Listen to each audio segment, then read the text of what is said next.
Record on this computer. Okay.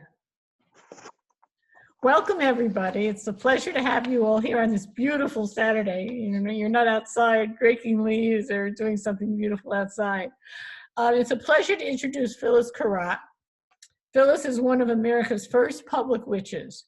She is also a Wiccan priestess, an activist attorney for the rights of witches, and author whose best-selling books made witchcraft accessible to the world. Named one of the 10 gutsiest women of the year by Jane Magazine. I love that. She was inducted into the Martin Luther King Jr. Collegium of Clergy and Scholars. New York Magazine declared Curott's teaching the culture's next big idea, and her YouTube series on Wicca has more than 2 million views. Time recently published her as one of America's leading voices. She is Vice Chair Emerita of the 2015 Parliament of the World's Religions, creator of the Historical Women's Assembly, and founder of the Temple of Aura, the world's oldest shamanic Wiccan congregation. She lectures and teaches internationally and is an adjunct faculty at the California Institute of Integral Studies.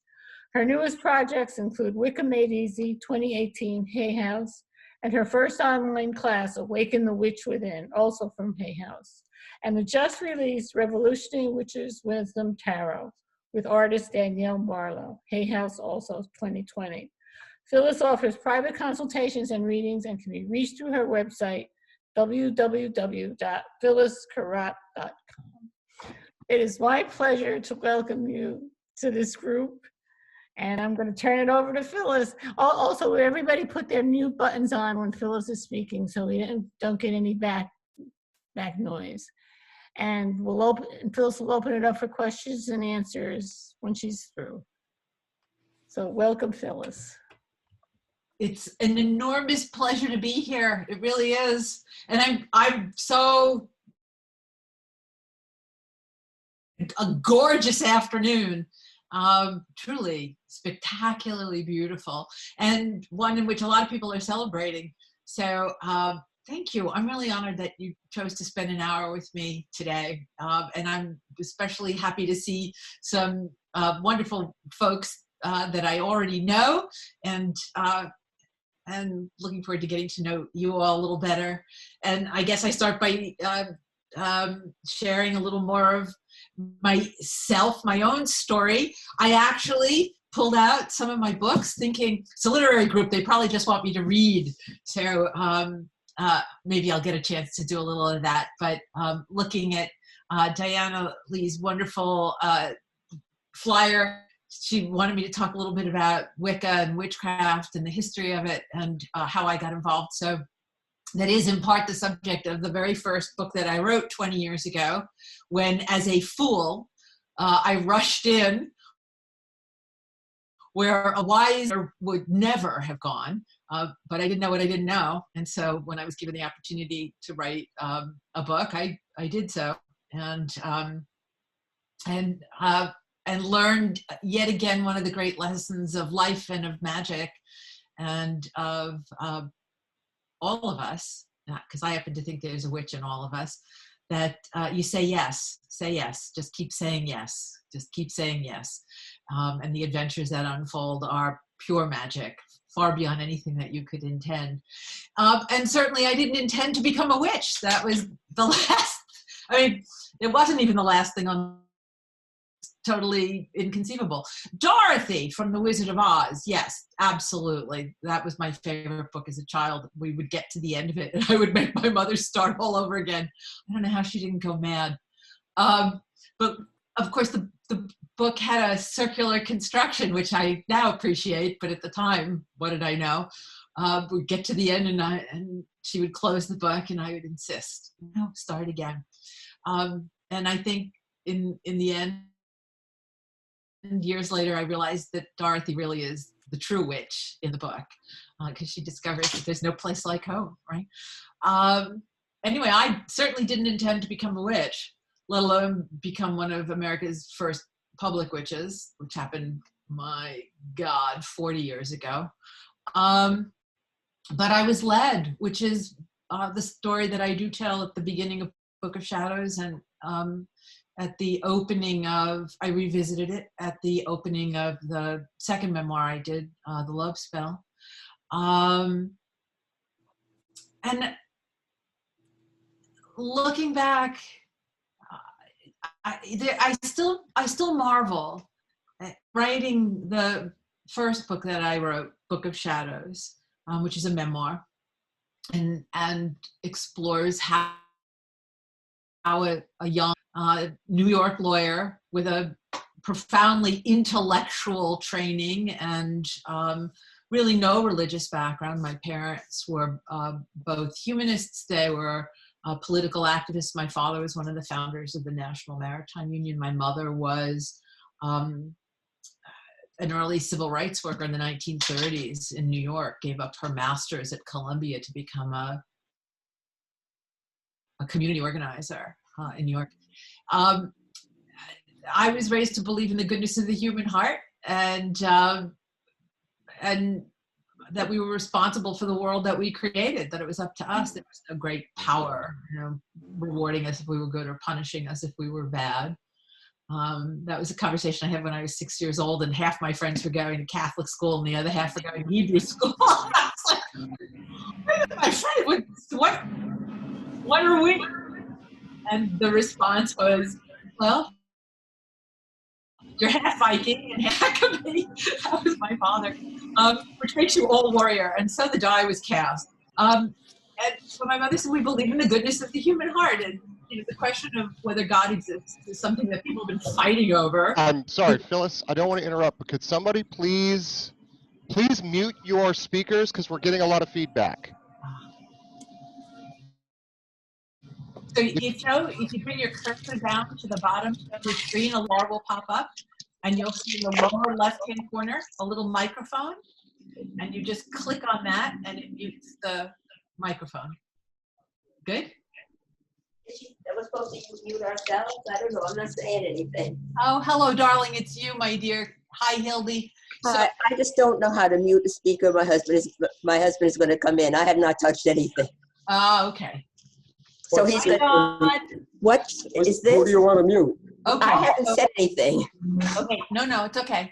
So if you bring your cursor down to the to the bar at the bottom of the screen. Sure. Okay. So you see in the lower left-hand corner, there's like a little microphone, and it says mute underneath it. Okay. Can you click on it? That did it. Perfect. So everybody, if you'll do that, just go to the bottom of your screens with your little cursor and click on the microphone that says mute, and it says mute. Click on that, and you'll see a line through the microphone.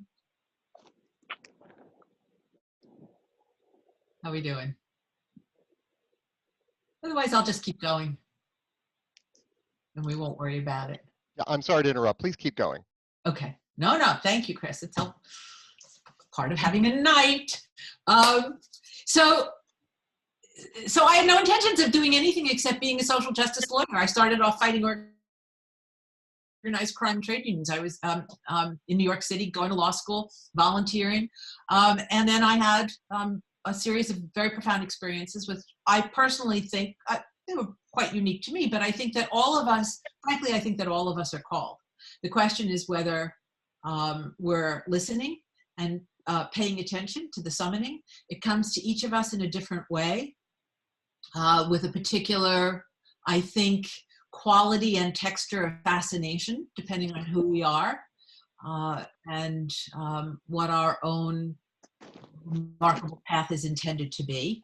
And for me, it was a series of dreams in which a woman appeared to me. I had no idea of who she was, but it was a dream that recurred in my last years in law school, while I was also suddenly becoming quite psychically sensitive and attuned. I would know the answer to a question in class before I had read the text, which is actually, you discover, not helpful because you always have to explain your, and I'd be like, no, so I stopped raising my hand. I knew very often someone was going to say before they said it.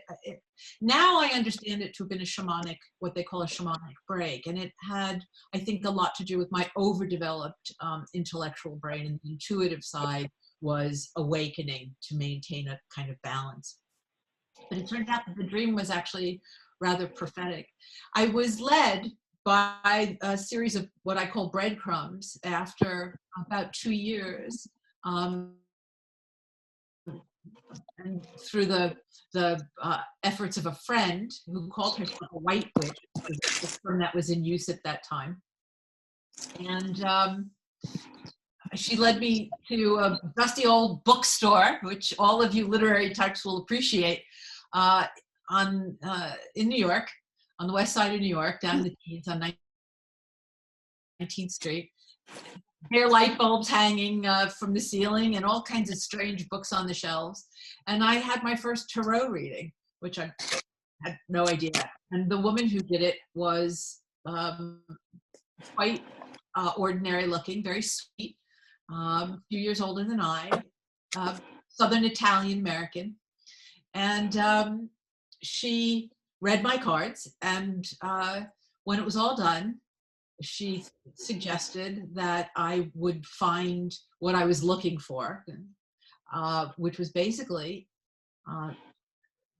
to have these remarkable experiences begin again in my life. They had been interrupted by my year in Washington, D.C., working with Ralph Nader, fighting organized crime in the Teamsters Union, and all the dreams and everything had stopped. And I had come back to New York and was looking for that quality of magic that had evaporated from my life. And she said, I think you might find what you're looking for with this group of women. And I thanked her, and I paid her, and I left, and I had absolutely no intentions of going back because she was a witch, as my friend had explained to me. And a few months later, I was wandering around the Metropolitan Museum of Art, which was the place that I had frequented when all of these extraordinary sensations had begun in my second year in law school. And I had spent a lot of time there. I found it very soothing. And I was wandering into a section that had not existed before. I pushed open these big glass doors on the other side of the Temple of Dender, went into a hallway, pushed open another set of doors, and found myself in this beautiful light-filled space that was basically between the two wings of the museum, and they had glassed it all in. And I'm wandering through, and there are fountains and statues and papyrus growing out of a pool. It was beautiful. And all of a sudden, I was staring at the figure from my dreams. Even now when I say it, I get goosebumps. It was a statue, and the room bleached very white, which was always how my dream had ended. And I found myself seated. I sort of was very hot, and a guard came and helped me sit down. And I couldn't look at her. The flush was past, started by staring at her toes and slowly made my way up. And it was the figure from my dream. She was bare-chested. She had a sort of a cloth over her lap. In my dream, she was holding a book, but in the statue, she had a sheaf of papers rolled in her left hand by her side. And she had her chin cupped in her hand, and she was gazing. And she had an odd, very fascinating sort of triangular crown on the top of her head, and her hair was in cornrows. And I would say that her facial features were more white than black. And she had at her throat a star. It was a six-pointed star. And always in the dream, there would be the way the dream ended. She never spoke to me, and she was in that pose of staring. And the dream would bleach white, basically, and it would sort of emanate from here. And she had the six-pointed star at her throat. And the name of the statue was the Libyan Sybil. by William Wetmore Story, and it was done in the 1860s in Rome. I went home that day and I pulled out my Oxford English Dictionary, put on my glasses and a magnifying glass because it was the annotated version, which meant now it wouldn't work. I'd have to use 2 magnifying glasses. And I looked up the word Sibyl, which I knew was vaguely magical, but I didn't know exactly what it meant. And it said, an ancient prophetess, comma, witch. And so I called my friend and I said, do you think that that group might still be open? And she said, I don't know, but you know, nobody gets invited. You should call and you should go. If the invitations say you should go. And I went. That was the story of Book of Shadows, is my introduction to this revival of witchcraft. And it was the last place in the world I would ever have expected to be, and it was precisely where I was meant to be. And I discovered in the company of this contemporary revival of the old religion, the indigenous wisdom tradition of our European and our Fertile Crescent and African ancestors, this nexus of culture through Egypt, Greece, southern Italy, and into Europe. And within a year, I was also participating in the first group to come out of the work of Dr. Michael Harner, who was the chair of the anthropology department at the New School, and who had spent time with the Jivaro in South America and had written a number of books. And a group had formed of his students seeking to practice what he was teaching, which was essentially core shamanism, which became the foundation for shamanic studies. So I very quickly saw that the parallels between these core shamanic techniques that were used by cultures, indigenous cultures all over the world, and what we were attempting to recreate and revive. And although there were myths of origin of this continuous ongoing hereditary tradition that had been hidden in Europe, we now know that, that there was not a continuous ongoing hereditary tradition, that this was a revival that developed pretty much in the turn of the last century, and borrowed from a variety of wisdom traditions. But at its core, it was not a belief system, although it had elements of traditional sort of religious structure and deity and things of that sort. It was, above all, a spiritual practice. And if one used it, for me, the experience is one of a blindfold coming off. And the discovery that the teacher that our ancestors had, when this was in fact the old religion and the indigenous, the shamanic wisdom of our ancestors, we have the same teacher, that we have the divine accessible to us in realms of spirit, which we have access to with technique, and that among the things that you gain there, the gift of healing and wisdom and guidance and communion, that you're given the gift of sight.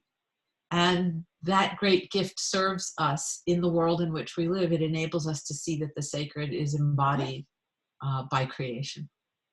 And it's a remarkable spiritual practice. And at its heart is this experience of communion, of being in the presence of the sacred in ourselves. And therefore for women, this remarkable path to healing and wholeness and wellness and rediscovery of our roles as priestesses, of sibyls, whose wisdom guided the creations of the first civilization, of Western civilization. And women were the sibyls, the priestesses who attended the temples around which the great cities grew up and then the great civilizations of the West. And the shamans, who were the village wise people and healers. And in fact, over the years, we have done more studies, more academic studies, more papers, more books, more writing, more in-depth understanding of the history of these ancestral wisdom traditions in Europe and the Fertile Crescent and Africa. And the word witch, I love etymology, I love language, and the word witch, W-I-T-C-H, is the phonetic spelling, came about in the 1600s in England, for the original term wicca, W-I-C-C-E, pronounced wicca. It was the feminine, and it meant a wise one. It's a 5,500-year-old word. It goes back to the Proto-Indo-European language system and traveled. It was indeed, therefore, shamanism, and it traveled west across Europe, and around 500 AD, crossed with the Anglo-Saxons into England, where it took root and became the indigenous wisdom tradition of England. And gradually there was some Celtic influence, some Nordic influence, Gallic, of course, and it was an ancestral wisdom tradition. It was also present throughout Europe, because it had crossed, literally, moved across Europe, but took on local characteristics. And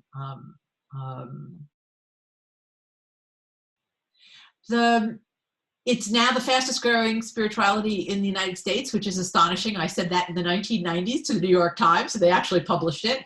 But the Pew Research Foundation recently said it last year, basically using the same sort of statistical models that I was drawing upon. It is indeed the fastest growing spirituality in the United States, and a lot bigger now than it was in the 1990s when I wrote Book of Shadows, which is remarkable to me, because it certainly isn't something that I ever would have expected or anticipated, just like becoming a witch. And yet, it's probably, no. I mean, Shintoism was established by women, and was an indigenous, and is an indigenous wisdom tradition in Japan. There is a similar in Korea. Women have always been shamans, so, but it is the first Western religion established by women, although Gerald Gardner helped seed it and bring it to the public's attention in the 1950s. Its growth, its development, its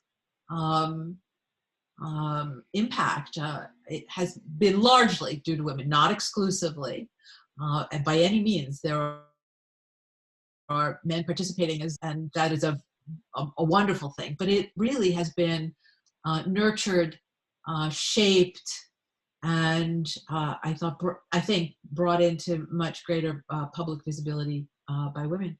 So when I was given the opportunity to write my first book, which was a result of a number of lawsuits that I was handling, and an agent sought me out in the 1990s and asked if I'd be interested in writing a book. And at the time, they suggested that I write a book about witches, and the perceptions and misperceptions in the history of witches, which is a marvelous book, I think, written by Pam Grossman, that came out, Wake the Witches, came out last year. Great book, great, terrific. She's a marvelous writer and very bright. And this is the time for that book to have written. I wanted to write a book that would capture the experience of becoming a witch. And so I decided a memoir was the way in which to do it, and gave myself, because I didn't know better, gave myself a license to write it as I wished to. And so it's a memoir that's written with a certain novelistic quality.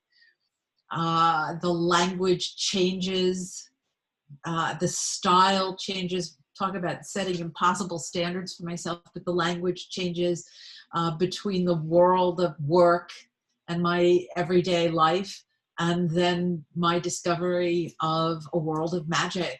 And I did have the good sense to have taken, because I'd been briefly an independent film producer in the midst of being a lawyer, and I had taken Bob McKee's course on script writing, and it helped me quite a bit to discern, to look back at the events of my life and coming into witchcraft, and figure out how to tell that story in a way that I hope people, and how to use story structure to pace, to move things along, to engage people emotionally.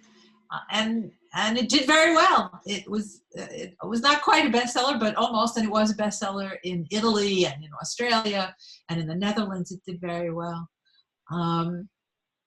And I couldn't read it for about 10 years afterwards because I'm so hyper self-critical. But when I read it, I was really like, oh, you did so well for somebody who has no idea how to write. You did a good job. You did great. I almost, it was like, oh, I wrote that. And then there were places, of course, where I'd be like, oh my God, you wrote that. That's, but overall, and looking back, and I picked it up today thinking that I might, you might want me to read some of it. And I was like, okay, let's just open it up anywhere. And as magic will be, it opened to the section on magic mirrors and altered states and how one receives signs as a way of being led forward on a spiritual journey. And I began to read it and I thought, she's not bad, kid, not bad. Anyway, so one book gave rise to another. I decided the second book should be a book on how-to, although there's a lot of how-to encapsulated within Book of Shadows. I decided I would do a book that was, there would be a guidebook for people who were inspired by Book of Shadows and wanted to practice, because it's so hard. It was at the time certainly very hard to find circles with whom one could work. And so I wrote Witchcrafting, the spirituality of making magic. And it was quite different from the usual guide to practicing witchcraft or Wicca, because it wasn't focused on the mechanics. In fact, I deconstructed a lot of that and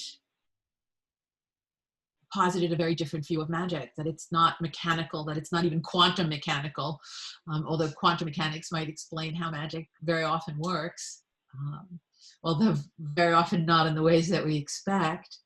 But I began to pull out a lot of the Abrahamic ceremonial magic that had helped Gardner and others to recreate what had been broken into a million shattered pieces by the witch craze, the women's Holocaust that had gone on for 500 years, where the old ways and the traditions had been shattered and broken. And so a lot of that I felt, was pretty patriarchal, and I worked on pulling those things out because my training was shamanic. And my focus was on the why you engage in the practices that you did. And the why always brings us back to being in the presence of the divine in realms of spirit that are accessible to us. But most importantly, for women and for the world that we're in now, which has been so damaged, to rediscover that we're living in a world that is in fact deeply sacred, that it is an embodiment, that all of creation, that all of the natural world embodies the divine, and to begin to learn how to live in harmony with that. We always say it, but what does it truly mean? And so I discussed ethics and why you use the practices, and I began to sort of reconstruct practices in a more shamanic way.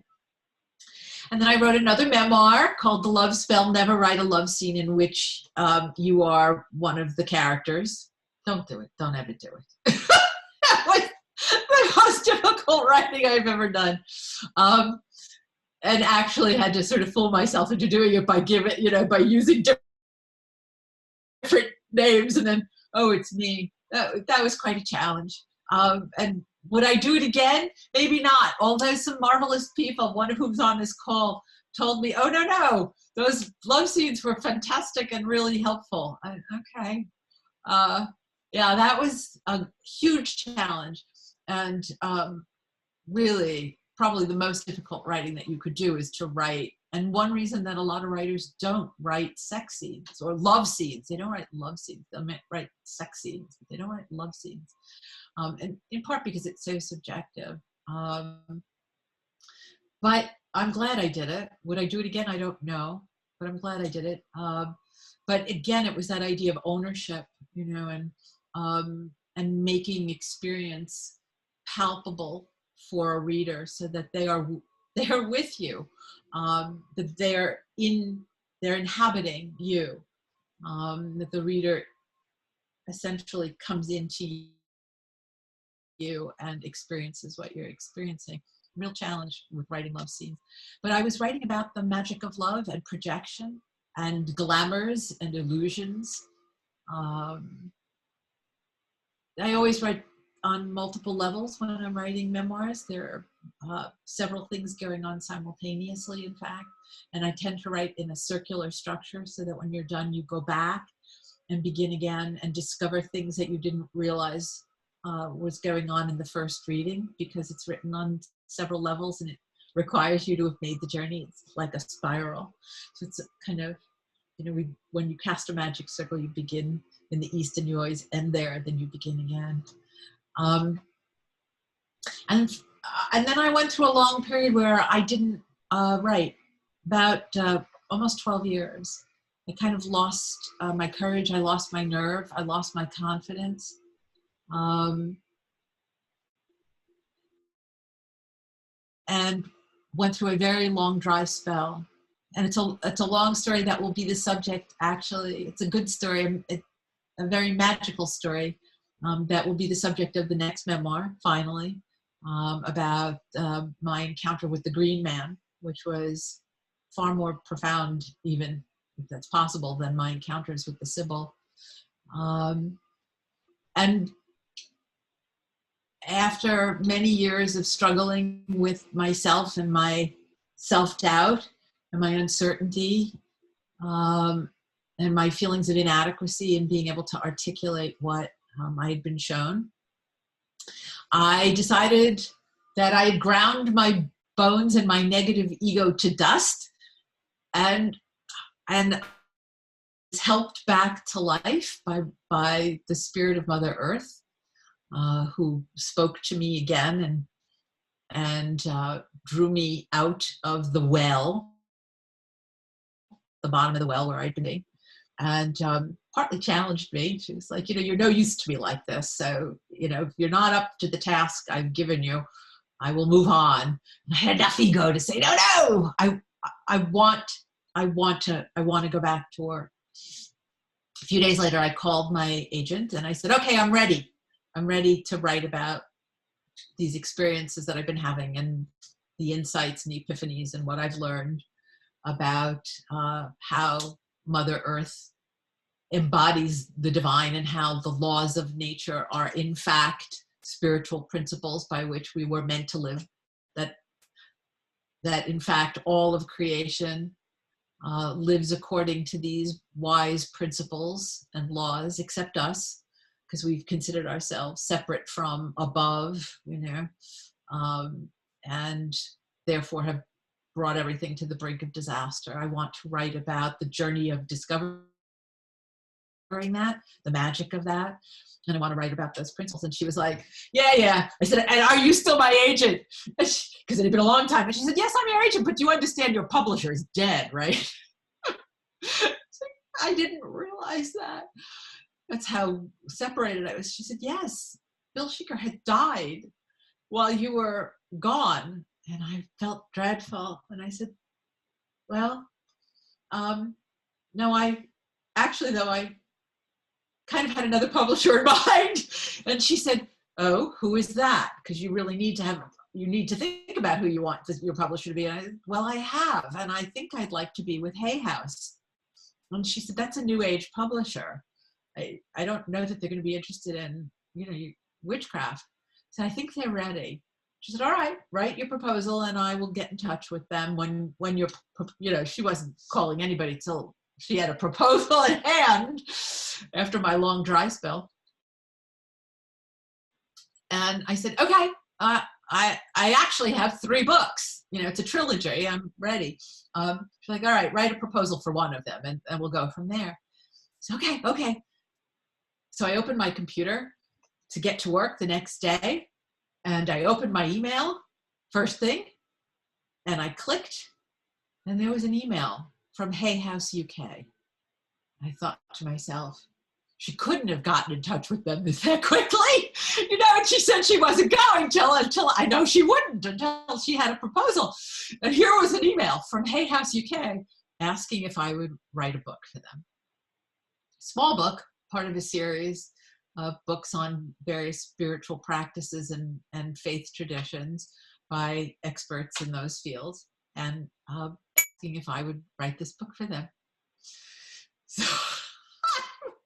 I called my agent just to double check. I said, "You didn't get in touch with them, did you?" She said, "No, not until you have a proposal." I said, "Well, they've asked me to write this book." So that's how magic can work. And when we say yes, it kicks into high gear. And so I wrote Wicca Made Easy, which turned out to be the perfect book for me to get my writing muscles back in gear, because I was certainly out of shape. And it was a chance for me also to reframe the material from a more mature perspective, from one of embodied divinity, although all the early perceptions, when I was reading Book of Shadows this morning, I found so much, you know, that the river is the river. And I found so much what I wrote about 20 years later, waiting for me to rediscover it. And then they asked me to do an online course, and I was late to the game because many people had already done it, but I decided that I would, which was a marvelous experience, and well-timed because we're all living now online.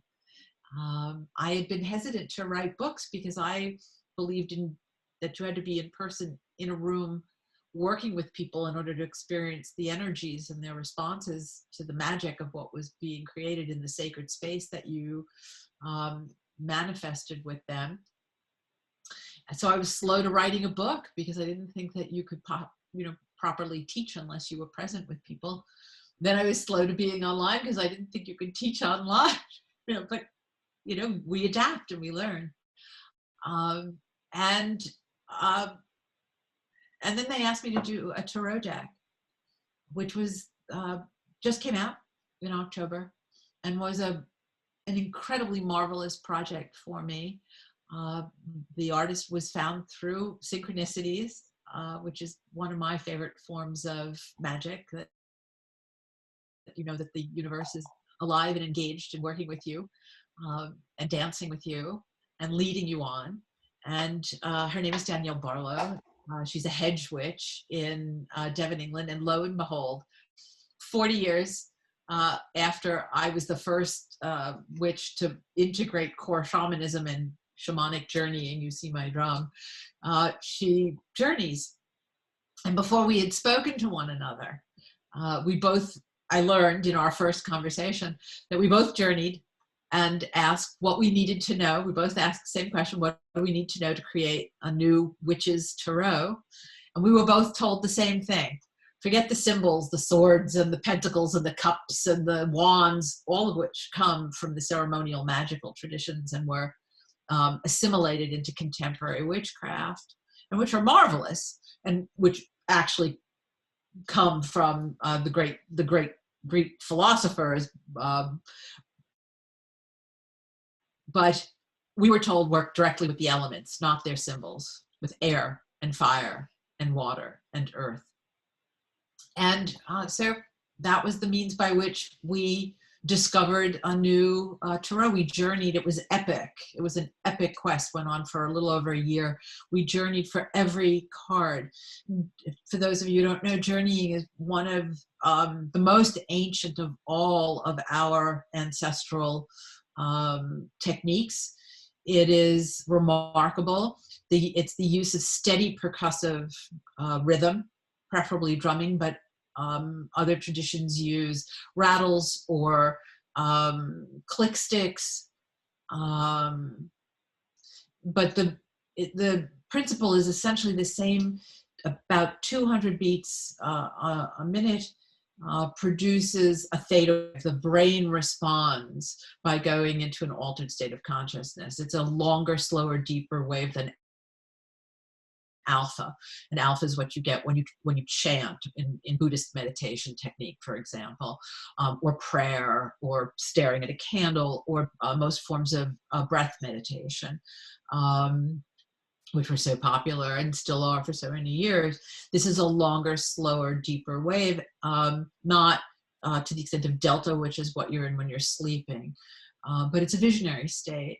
And it's marvelous because you don't have to use psychotropic substances or other means to alter consciousness. It's simply the rhythm, and that's how the brain responds. And it was the means by which early practitioners entered what we call non-ordinary reality, but essentially your sensibility opens. It's kind of like, the metaphor that I always like to use is that it's like living in a black and white movie, and the drumming begins and everything goes into color. So you are perceiving a reality that is present, but that you're oblivious to in normal daily beta consciousness, which is the survival mode of driving your car and going to the supermarket and not getting hit by a bus when you cross the street, and not getting eaten by a bear if you're living, 300 years ago. It's an expanded perception. The blindfold comes off and you're seeing realms of spirit. But the greatest gift is this capacity to come back and see the world in which we live as sacred. And so that was the means by which we created this tarot, and the message that we got over and over and over again by entering realms of spirit was to return with this gift of the wisdom and the beauty and the divinity and the magic of the world in which we live our lives, in the hopes that we would come into a new way, a right way, a sacred way of living that we are born into and that we are a part of, but that we have grown apart from. And it was a remarkable experience to create a deck, to work on a project that was both visual and written. And most tarot decks are mundane, to be kind. The kindest thing you can say about the text that accompanies a tarot deck is that it's mundane. It tends to be strings of adjectives, or nouns, money, fortune, success in business, right? That's what you get. And then you'll get a reversal, failure in business, poverty, that kind of thing. And I was determined and excited and challenged at the opportunity to create prose or poetry, poetic prose, that was as compelling and moving and vision-provoking, to write prose that was visionary and vision-provoking, and that would be as compelling as the imagery. And to not simply describe the image, because that's the other thing that you'll see, that people will give like this literal, it's like listening to Philippe de Montebello at the Metropolitan Museum of Art. You put on the little headset and he says, a crimson sunset fills the bottom of the canvas, as the stars appear in the night sky. I said, I know that, Philippe, I'm looking at it. You don't have to tell me. So you need to interpret the cards in such a way that the image that a person is looking at, but takes them beyond. And so I both describe a bit of the journey and its meaning. So it was a marvelous project. And I had a very short time frame in which to do it, because I had to wait until the art was done.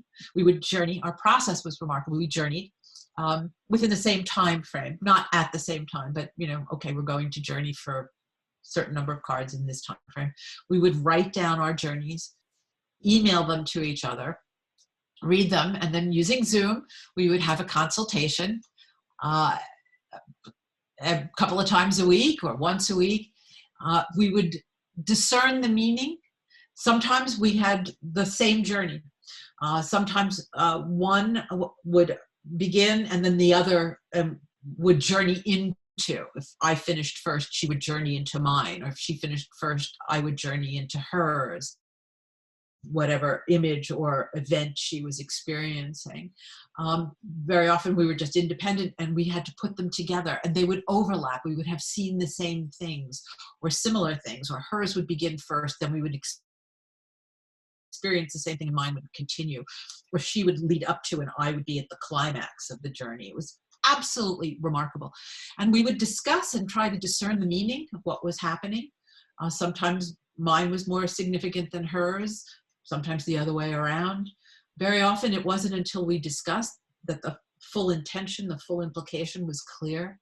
And then we would determine what image captured the experience, the journey itself. The full length feature was brought down to a still photograph, as it were, and she would draw and send it to me. I'd give her feedback, then she would create the painting. And when we were through enough of them, I would begin writing. So it was very challenging to have to wait until there was enough of a work of art to be able to understand. It was extraordinary. And the most extraordinary moment for us, for me, and I think for us, was when we began the major arcana, which are what the tarot tends to be most famous for, which we did after we did the elements. It's usually the other way around.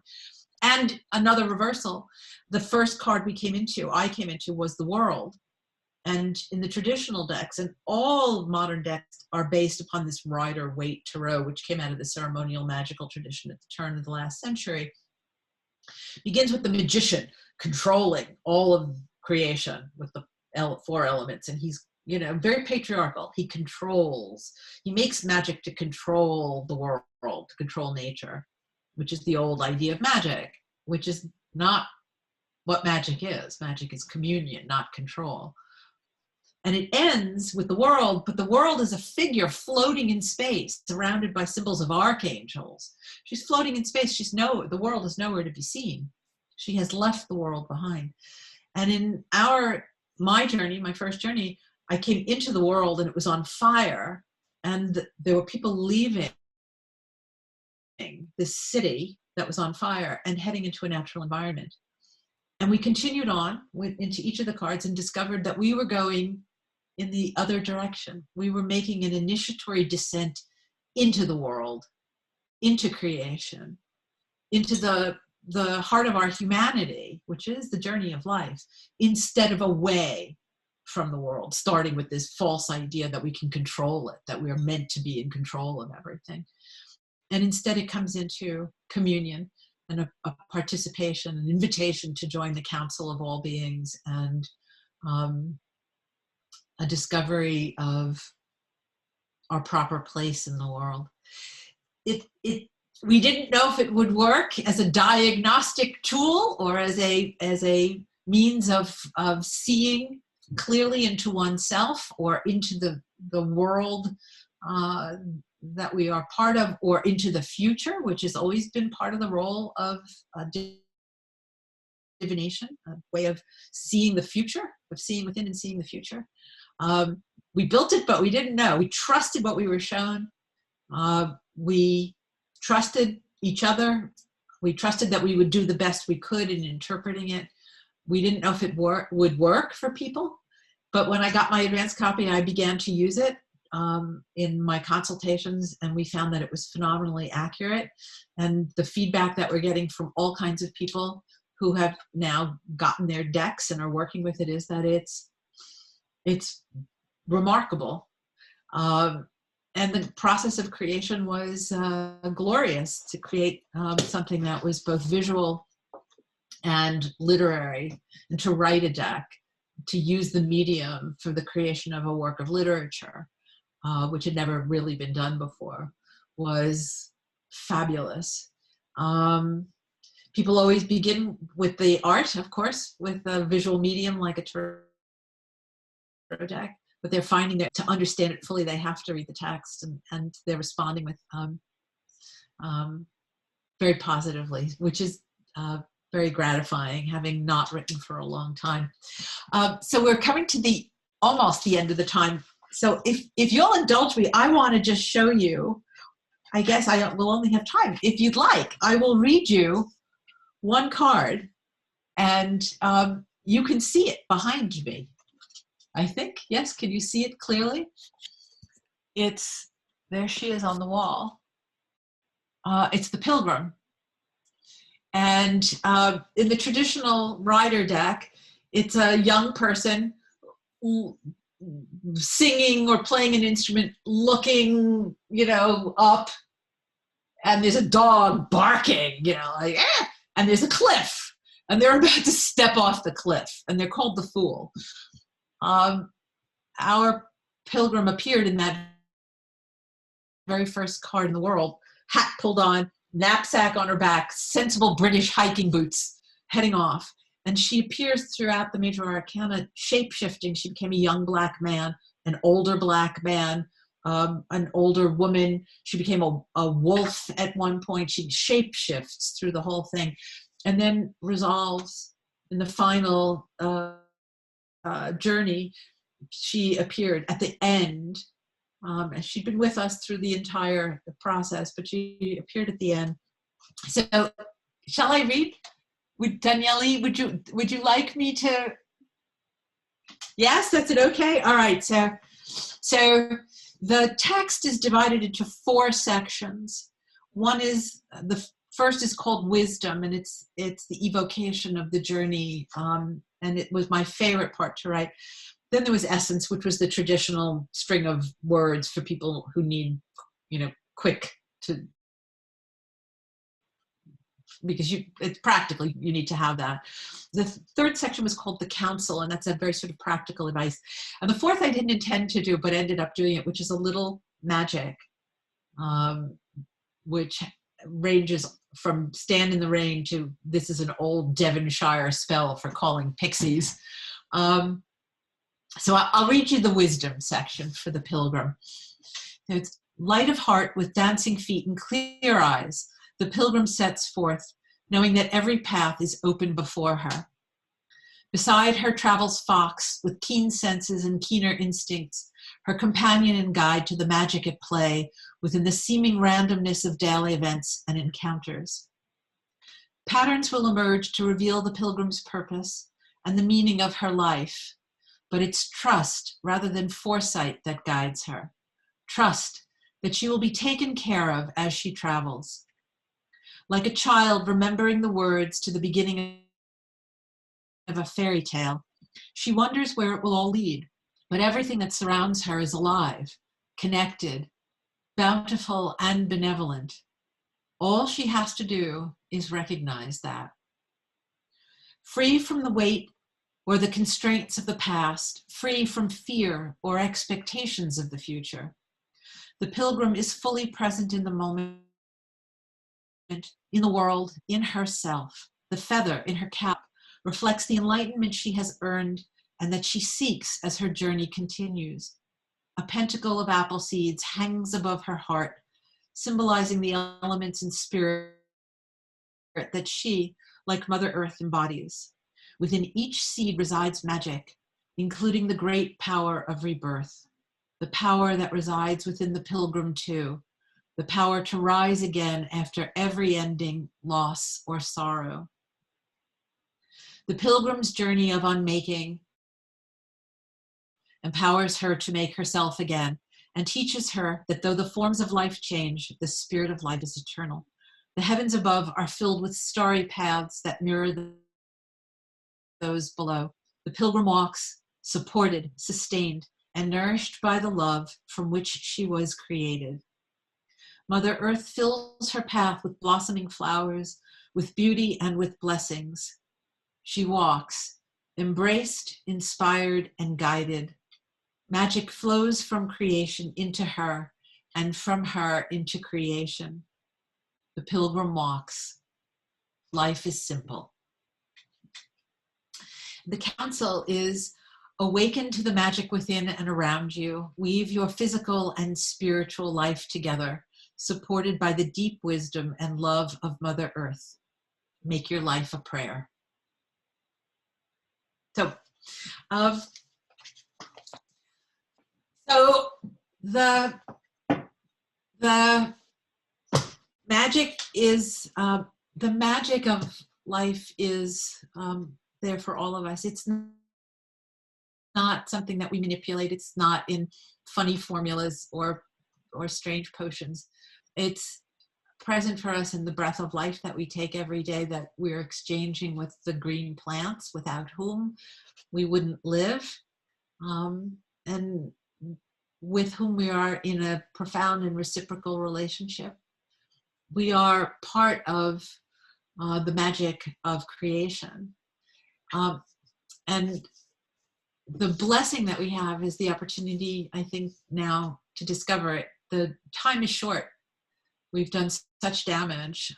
We've broken so much of it. We've ripped the web so badly. But it is still there. The weave and the weft is there. The pattern is still there. The blessing of creation is there. And all we have to do is remove the blindfold.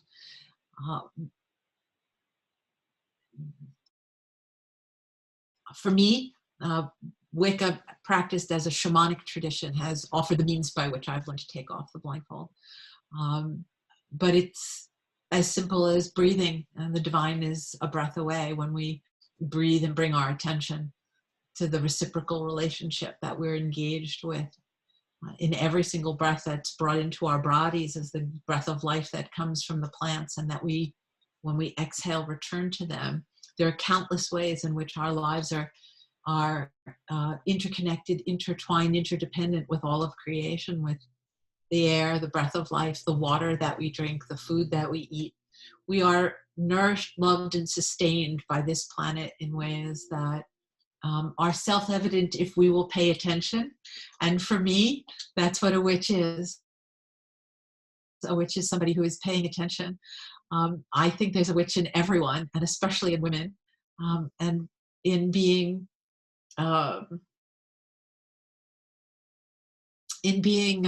corralled from the creation of culture and civilization for so many years. In fact, we have cultivated precisely the gifts that enable us to participate in that wisdom and to bring it back to the world, to bring it back to the civilization, to bring the healing that the world needs now. And everything that we need is within and all around us. It's a part of who we are. It's a part of the world that we are intimately interconnected with. There is poetry and beauty and wisdom beyond measure waiting for us. We just have to look. We have to rush in as pilgrims, as fools, where wise men have been unable to go and have not known to go. And in going, we'll be welcomed and guided and given magic and poetry. And the last bit I'll read is not my own words, but the word mother adored.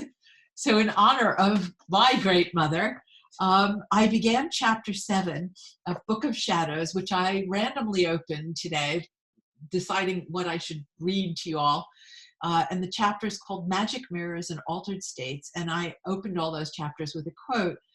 And this quote is from Marcel Proust, who said, "The real voyage of discovery consists not in seeking new landscapes, but in having new eyes." So, so I thank you for offering me this chance to share my little bit of journey of how I learned to see the world with new eyes and to express it. And I'm very grateful to you. I'm honored that you took time on such a gorgeous and celebratory afternoon to spend it with me. And if you have a question, I'm happy to answer it. Would you, Phyllis, thank you so much. Would you because there's so many of us, would you put your questions on the chat screen? Here we go. I got the chat screen. Okay, let's see. I'm going to scroll up. Here we go. Hello. Here we go. She does not use reversal. No, I don't use reversals in the deck. Thank you, Chris, for putting that up. Chris put it up. Thank you, thank you, thank you. So interesting and eye-opening. Thank you, thank you, thank you, thank you, thank you. You can post your question. Thank you, thank you. There are all these thank yous, no questions. How do you become a witch? You already are. I don't see any questions because I've answered all the questions of the universe, right? Thank you so much. Love your new deck. Thank you. So, so Phyllis, what are your next 3 books about? How's that? So I would need another hour to tell you all. But essentially, the memoir will be about my journey with the Green Man, the long fallow period of struggle with myself, and the whisperings of the mother who brought me back, and my discovery that the well had filled. Though I thought I was at the bottom of it and it was empty, in fact, it was full. And I'm going to do a small book on what I think of as the first principles, which was the revelation that the Mother Earth offered when she whispered in my ear that spiritual wisdom is to be found in the laws of nature. I wasn't ready to write about that until I stumbled on a marvelous talk given by a biologist called Janine Benrus, whose talk, I think it was 2006, for TED, was everybody talking the same way with the clicker and the format.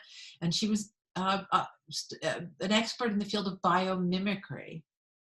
And she got to the end of these various examples of how nature creates lenses better than we do, or creates adhesives better than biologists study nature to get lessons in how to do the things that we need to do in ways that won't destroy the planet, because the planet does not destroy herself. And she got to the end, I ran out of time, and they gave her a few more minutes, and she said, so this is the last one, and we don't understand how this works. I call it nature's secret, nature's magic. And, my ears, like my dog, I was wide awake. And I'm paraphrasing her now, but she said, we call it nature's secret magic because we do not understand how it can be possible that this is so. But what we've discovered is that the way nature is organized, the organizing principle of creation, is that when air is being air, mixing all the right gases to the right amount, and water is being pure and water as it needs to be, and the soil is creating itself, and the amoeba in your stomach are doing their job, and the tree outside, the oak tree outside my window is doing its job, and my dog lying at my feet is doing what it is meant to do to take care of itself. And I always sort of imitate her like Julia Childs, because she sort of had this hair, very sort of, very academic, and sort of laughed, and she sort of chuckled, and she said, and while everything is having a good time and making love and enjoying itself, which is wonderful.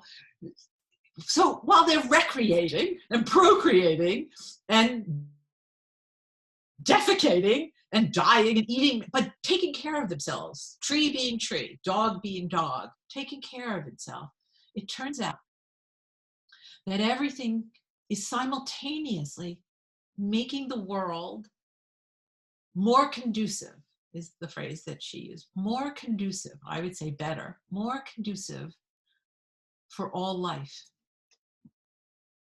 I pause as my entire being paused in that moment. I don't remember anything she said after that. I have to go back and listen to it again. And I was led to it. I stumbled on it. And that moment to me was the final puzzle piece in what I'd been working on during that long fallow period, which wasn't so fallow, and this great journey and adventure all over the world with the Green Man. That in fact, the order of creation is that all things, when taking care of themselves, are simultaneously making the world better for all life. And that to me is the expression of a divine and holy wisdom, that we take good care of ourselves as we should, but we do no harm. Not only do we do no harm in taking care of ourselves, but the world is made better. I guess that's in part the power of art, right? That when we make music and we make poetry and we write to the best of our ability, when we contribute any form of beauty, and even not, just that when we take care of ourselves well, it is its own beauty, right? But that we are making the world better, more welcoming, more hospitable, more conducive, more nurturing, more wonderful for all life. So it felt like the key in the lock, the missing piece in the puzzle, the thing that we have forgotten, and the way to fix what's been broken, to heal what's been wounded, to rediscover how to live, because finally we're able to see more clearly the nature of the world in which we live, the true nature of the world in which we live, and how we're supposed to live that way. So that's what the next 3 books are about. Yes, I lecture, but these days I only lecture online because we are all taking really good care of each other. We're taking care of ourselves and taking care of each other by socially distancing. But yes, I will go back to lecturing in New York. My next lecture in New York is a course that I'm giving for One Spirit Learning Alliance, which is every week for 4 weeks, starting mid-November. I'm going to give a course on practicing Wicca, on how to do it, and essential practices and values and principles. Why are you so smart and wonderful? You have to ask my mother. That's a funny question. I'm not so smart and I'm not so wonderful. What is your but thank you for saying that. What is your favorite spell? My favorite spell is the spell of living well. It was, I don't know that you all have time for me to read it to you. I can read it to you. It comes from the translation. Okay. It is from a new translation of the Egyptian Book of the Dead, which was first translated by Wallace Budge, and which I couldn't tell you how excited I was when I found it at the Strand bookstore in New York. Big fat book, not so fabulous when I actually cracked it open and read it. But Normandy Ellis, brilliant woman, retranslated it quite a number of years ago. And it's called Awakening Osiris. And if you'll bear with me, I can try to find it quickly, because I actually brought it up last night when I was working on my course outline. So I'll read it to you. So this is my favorite spell.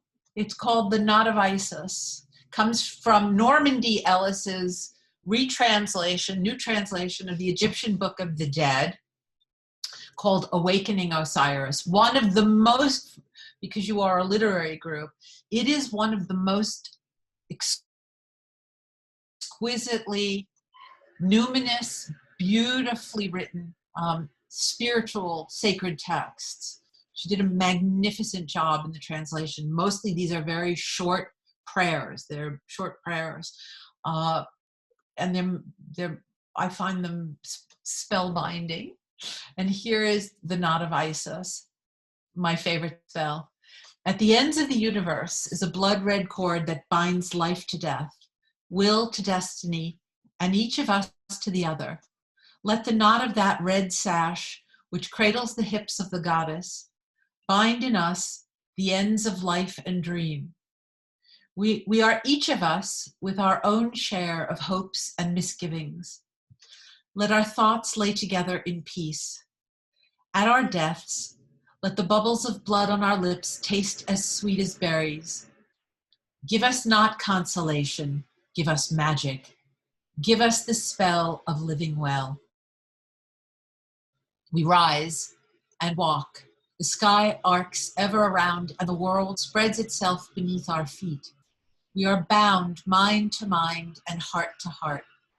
No shadow exists between our footsteps and the will of Goddess.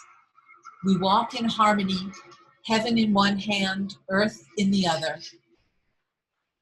We are the knot where the two worlds meet. Red magic courses through our veins like the blood of Isis. Magic of magic, spirit of spirits. We are proof of the power of Goddess. We are dust and water walking. That is the spell of living well. That's my favorite spell. My mother was born with a veil. She was, I need a moment after that because I should tell you that it turns out that the Libyan Sibyl was most likely the priestess of the goddess Isis, who was the goddess who was calling to me in my early break years ago. So that text is very meaningful to me. My mother was born with a veil. She was always very intuitive and knew things before they happened. Could she have been a witch without knowing it? Well, I kid you not when I say that I believe that there's a witch in everyone. And some people are particularly gifted, and the veil was, particularly in Italian culture, and I think also in Irish, that the idea was that a veil was a sign of a gift, that you had a gift as a witch, as a psychic, as an intuitive, as somebody with particular gifts. I think that we all have it. It's an innate part of who we are. We all have an innate capacity to see the sacred, to experience it, to experience the numinous in the world. That's what magic is. It's that openness to that divinity, and it comes into us, and then we shape it, we craft it. You can craft it with a spell, with poetry, with art, with love, with creating children, with making civilization, with running a political campaign, and then it pours from us into the world and is shaped to the world. But I would say that most women are witches without knowing it. And and I've said for about 30 years that my job is to awaken the witch within women, and men, but particularly women, because there's a witch and there's a wise one. If witch is a witcher, a wise one, there's a wise one in all of us. That was in indigenous cultures. There was an understanding that some people were trained in it, that some people were born with a veil, that they had a unique gift or capacity. But I've done countless circles, sacred circles with people all over the world, circle where you offer a libation. And basically you have a cup and it's got wine or juice or water. And you pour an offering into the goddess's bowl, which is passed around the circle. And you speak. You don't have to, but you can speak. And people basically share the discernment that they had from the experience of being in circle, the wisdom that they were shown, the teaching, the lesson that became clear for them. And it's my favorite moment in any circle, because the wisdom that comes out of people's hearts that they give voice to is profound. It's eloquent. It's extraordinary. I think it's a part of who we are, and it just needs to be nurtured and cultivated and acknowledged.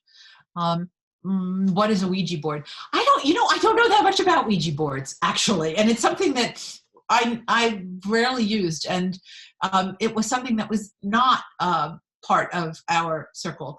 A lot of people say that it gets very erratic.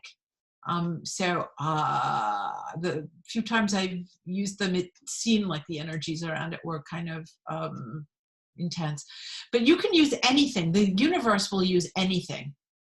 my favorite course to give is my course on divination, which I refined when I was in Italy. And the fact is that the universe will use anything to communicate with you. All you have to do is indicate that you have a desire to engage in dialogue. You're a literary group, so some of my favorite forms of divination to me is the art of conversation with the divine. That's what the root is, divi, the divine. And so it's the use of symbols or signs to engage in conversation. It's like a prayer that's answered. It's a two-way conversation. So you ask a question, and there are ways of shaping the question so that it will be most productive to receiving an answer. But one of my favorite methods, which I did this morning when I was like, what should I read? What would be good? And I just asked and allowed the book to fall open. It's called The Library Angel. You go to your bookcase, you close your eyes, you think of your question. What do I need to know about whatever? And when you feel, it sort of tugs you, and you stop, you pull the book off, you can look at it, but then you allow it to fall open randomly, and you allow your eye to fall upon the page, and the answer is waiting for you. It is one of my favorite methods of speaking to the sacred, and it's delicious. So I don't know for Ouija boards, but I highly recommend The Library Angel. That was a beautiful spell. Thank you for sharing it. It was my pleasure to share it with you. What would you recommend to learn more about shamanism? I would recommend my books. I would recommend Wiccan-Made Easy. The second chapter deals at length with shamanism in a very accessible way. The classic, of course, is Michael Harner's first book, The Way of the Shaman. That's a great place to start. Joan Halifax is good. There's tons of stuff out now, but I would send you back to Michael Harner's books on shamanism, because he was the first. And and I would send you to the second chapter of Wiccan-Made Easy, which is, I think, a really good introduction to shamanism and how to practice, how to work with it. Anything else? I guess that's it. Anybody else? Thank you. Okay.